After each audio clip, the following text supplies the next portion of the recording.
Good Friday निमित्त प्रभू येशू ख्रिस्ताच्या बलिदानाचं स्मरण, क्षमा आणि शांततेचा संदेश देण्यासाठी ठाण्यात ख्रिस्ती बांधवांच्या वतीनं शांतता रॅली काढण्यात आली. या रॅलीत शहरातील ख्रिस्ती बांधव मोठ्या संख्येनं सहभागी झाले होते. ठाण्यातील सेंट जॉन दी बॅप्टिस्ट चर्चच्या माध्यमातून गुड फ्रायडेच्या दिवशी या रॅलीचं आयोजन करण्यात आलं होतं. चर्चमधून सुरुवात झालेली ही रॅली मासुंदा तलाव परिसरातून मार्गक्रमण करत पुढे गेली. रॅली दरम्यान ठिकठिकाणी थांबून सामुदायिक प्रार्थनाही करण्यात आली. यावेळी उपस्थितांनी प्रभू येशू ख्रिस्ताच्या त्यागाचं स्मरण करत शांतता, प्रेम आणि क्षमेचा संदेश दिला. गुड फ्रायडे हा ख्रिस्ती बांधवांसाठी अत्यंत पवित्र दिवस मानला जातो. या दिवशी येशू ख्रिस्तानं मानवजातीच्या उद्धारासाठी दिलेल्या बलिदानाचं स्मरण केलं जातं. त्याच पार्श्वभूमीवर ही शांतता रॅली काढण्यात येत असून समाजात बंधुता आणि सलोखा निर्माण करण्याचा संदेशही देण्यात आला, असं फादर थॉम्सन किणी यांनी सांगितलं. दरम्यान गुड फ्रायडेच्या आदल्या दिवशी म्हणजेच माउंडे थर्सडे निमित्त गुरुवारी संध्याकाळी सेंट जॉन दी बॅप्टिस्ट चर्चमध्ये विशेष प्रार्थना पार पडली. या दिवशी येशू ख्रिस्तानं आपल्या शिष्यांसोबत शेवटचं जेवण घेतलं आणि नम्रतेचं प्रतीक म्हणून त्यांचे पाय धुतले अशी श्रद्धा आहे. या प्रसंगाचं स्मरण करत भक्तांनी मोठ्या श्रद्धेनं प्रार्थनेत सहभागही घेतला. या सर्व धार्मिक कार्यक्रमामुळे ठाणे शहरात भक्तिमय आणि शांततेचं वातावरण निर्माण झालं होतं. Good Friday day, we are at the Station of the Cross, reflecting on walking on the road of Calvary with Jesus. And our main focus today, we prayed for care for creation. How can we pray for creation and make creation a better life? And how can people take care of creation? So this was our main prayer during the rally, during the Good Friday time.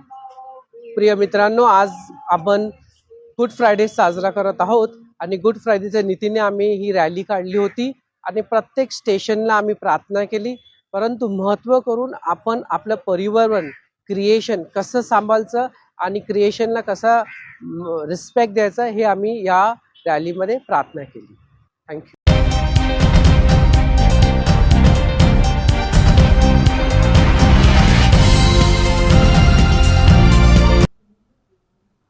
समाज माध्यमांवर डिझेलच्या तुटवड्याबाबत पसरलेल्या बातम्यांनंतर कायदा आणि सुव्यवस्था राखण्यासाठी लावलेले निर्बंध आता शिथिल करण्यात आले. जिल्ह्यातील इंधन पुरवठा आणि वितरणाची परिस्थिती पूर्वपदावर आल्यानं जिल्हाधिकारी कार्यालयानं 27 मार्च 2026च्या मूळ आदेशात अंशतः बदल करून नवीन सुधारित आदेश जारी केले. या सुधारित आदेशानुसार डिझेल पंप मालकांनी आता डिझेलचं वितरण पूर्वीप्रमाणेच करावं. मात्र कोणत्याही कंपनी किंवा व्यक्तीकडून गरजेपेक्षा जास्त डिझेलची उचल होणार नाही याची खात्री करण्याचे निर्देशही देण्यात आले. तसंच वाहनांव्यतिरिक्त इतर कारणांसाठी नेल्या जाणाऱ्या डिझेलच्या नोंदी अद्ययावत ठेवणं बंधनकारक करण्यात आले. याचबरोबर डिझेलचा अनधिकृत साठा करणाऱ्यांविरोधात जीवनावश्यक वस्तू अधिनियमनुसार कारवाई केली जाईल. तसंच या आदेशाचं उल्लंघन करणाऱ्यांवर पेट्रोलियम नियम आणि भारतीय नागरिक सुरक्षा संहिता 2023 आणि आपत्ती व्यवस्थापन कायदा 2005 मधील तरतुदीनुसार दंडात्मक आणि फौजदारी कारवाई करण्याचा इशारा प्रशासनानं दिलाय. हे आदेश तात्काळ प्रभावाने लागू करण्यात आले असल्याचंही जिल्हाधिकारी डॉ. श्रीकृष्ण पांचाळ यांनी स्पष्ट केले.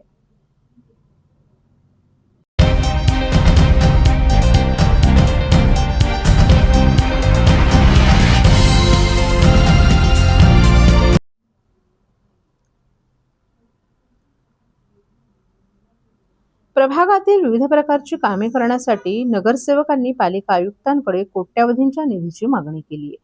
यासाठी पालिका प्रशासनाकडे सर्वच प्रभागातून अक्षरशः प्रस्तावांचा पाऊस पडलाय. विशेष म्हणजे काही नगरसेवकांची मागणी ही 10 ते 15 कोटींच्या घरात असून या प्रस्तावांचा विचार करताना प्रशासनाची दमछाक होत असल्याचं समोर आले. दरम्यान प्रत्येक नगरसेवकाला आपल्या प्रभागात कामं करण्यासाठी वर्षाला 1,40,00,000 रुपये देण्याची तरतूद करण्यात आली असल्याची माहिती पालिका सूत्रांकडून देण्यात आली आहे. निवडणुका न झाल्यानं गेल्या 5 वर्षांपासून निधी नसल्यानं प्रभागातील रिंगाळलेली कामं आता सर्वच नगरसेवकांनी करण्यासाठी कंबर कसली आहे. नुकताच ठाणे महापालिकेनं आपला अर्थसंकल्प जाहीर केला असून या अर्थसंकल्पावर 3 दिवस चर्चा सुरू होती. तर यावर्षी पहिल्यांदाच अर्थसंकल्पाची चर्चा पहाटेपर्यंत रंगल्याचंही पाहायला मिळालं. त्यानंतर महापालिकेच्या अर्थसंकल्पाला मंजुरी देण्यात आली आहे. आपल्या प्रभागातील कामांना गती मिळावी यासाठी सर्वच नगरसेवक आग्रही असून अर्थसंकल्पाच्या पूर्वी जवळपास सर्व नगरसेवकांनी पालिका आयुक्तांना निधीसाठी प्रस्ताव दिलेत. यामध्ये काही नगरसेवकांनी 2 कोटी, काही नगरसेवकांनी 10 कोटी तर काही नगरसेवकांनी 15 कोटींच्या वर निधीची मागणी केली आहे. प्रशासकीय पातळीवर यापूर्वी प्रत्येक नगरसेवकाला प्रभागातील कामांसाठी 40 लाखांचा निधी हा वर्षाला मिळत होता.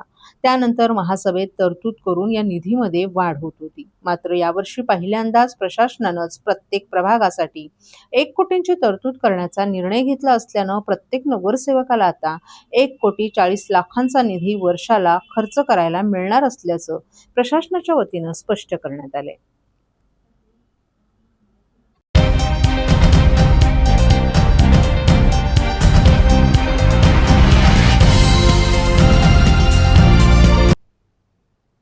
ठाण्यातील पर्यटनासाठी प्रसिद्ध असलेल्या मासुंदा तलावाचं ठाणे महापालिका नैसर्गिकरित्या जलशुद्धीकरण करणार आहे. तलावातील वाढतं प्रदूषण, दुर्गंधी आणि शेवाळ या समस्येवर मात करण्यासाठी हा प्रकल्प हाती घेण्यात आला आहे. विशेष म्हणजे जलशुद्धीकरणासाठी कोणत्याही रसायनांचा वापर होणार नाही. ठाण्यातील मासुंदा तलावाकाठी हजारो ठाणेकर पर्यटनासाठी किंवा फेरफटका मारण्यासाठी येत असतात, तर काही जण सुट्टीच्या दिवशी नौकाविहार किंवा मासेमारीसाठी देखील येतात. मागील काही वर्षांपासून तलावाकाठी विविध धार्मिक कार्यक्रम आणि उत्सव देखील साजरे होतात. ठाणे महापालिकेनं तलावामध्ये मोठे कारंजे आणि विद्युत रोषणाई करण्यास सुरुवात केली आहे. परंतु पावसाळ्यात अनेकदा तलावाबाहेरील रस्त्यावर साचलेलं प्रदूषित पाणी तलावात शिरतं. तसंच शेवाळ वाढल्यानं तलावातील पाण्याचा रंग हिरवा दिसतो. अनेकदा तलावातून दुर्गंधी देखील पसरते. पाण्यातील प्राणवायू कमी झाल्यानं पाण्यातील माशांचा मृत्यू तसंच डासांचं प्रमाण वाढण्याची शक्यताही निर्माण होते. शेवाळाचं प्रमाण कमी करण्यासाठी मासुंदा तलावात कॅना इंडिका नावाची वनस्पतीची लागवड करून तरंगती बाग तयार केली जाणार आहे. त्यामुळे तलावात शेवाळ वाढीचं प्रमाण कमी होईल. या वनस्पतीमुळे पाणी नैसर्गिकरित्या स्वच्छ होणार असून पाण्यातील नायट्रोजन आणि फॉस्फरस शोषून घेतलं जाणार आहे. पाण्याचं अभिसरण व्हावं यासाठी 4 पाणी मिश्रक उपकरणं देखील बसवली जाणार आहेत. त्यामुळे पाण्यातील प्राणवायूची पातळी वाढण्यास मदत होते. हा संपूर्ण प्रकल्प society general securities India private limited यांच्या CSR निधीतून राबवला जातोय. सामाजिक संस्था भागीरथच्या सहकार्यानं या तरंगत्या बागेमुळे तलावातील परिसंस्था सुधारेल.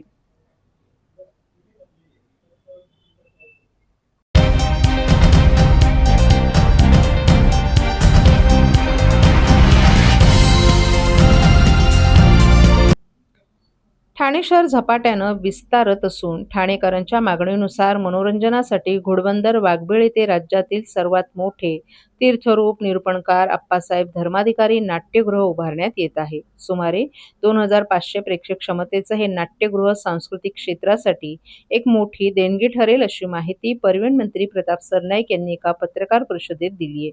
या नाट्यगृहाचं भूमिपूजन महापालिकेच्या निवडणुकीच्या पूर्वीच करण्यात आले, परंतु निधी अभावी या नाट्यगृहाचं काम रखडलं होतं.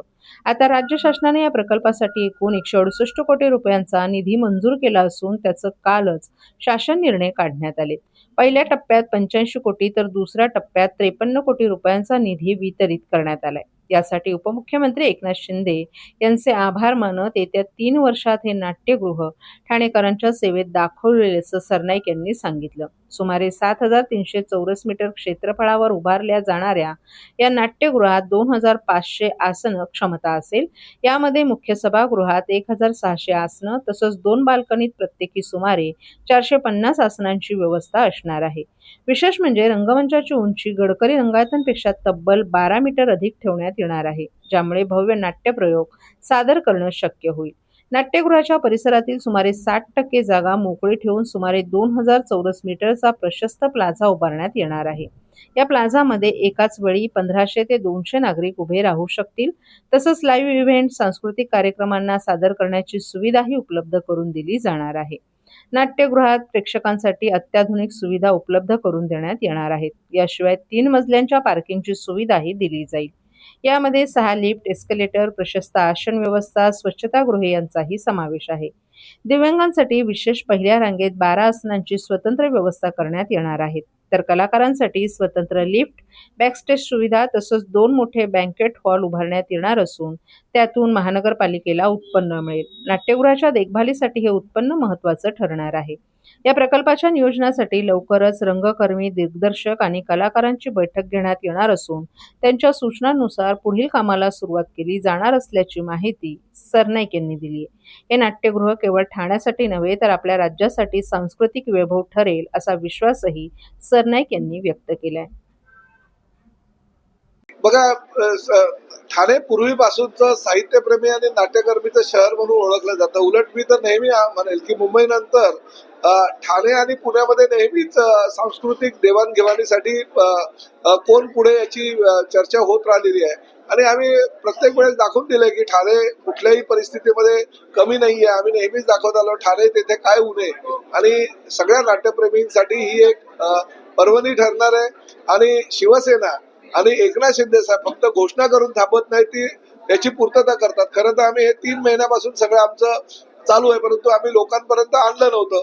काल जेव्हा राज्यानं GR काढला 138 कोटी रुपयाचा, आणि GR काढल्यानंतर ते आता कामाला जेव्हा सुरुवात होणार आहे तेव्हाच आम्ही याची अधिकृतरित्या घोषणा केली. आणि माझ्या मतदारसंघातला लोकप्रतिनिधी म्हणून सातत्याने घोडबंदर वासियांची जी मागणी होती, मला अभिमान आहे की या घोडबंदर वासियांची मागणीची जी आहे ती पूर्तता आम्ही करतो.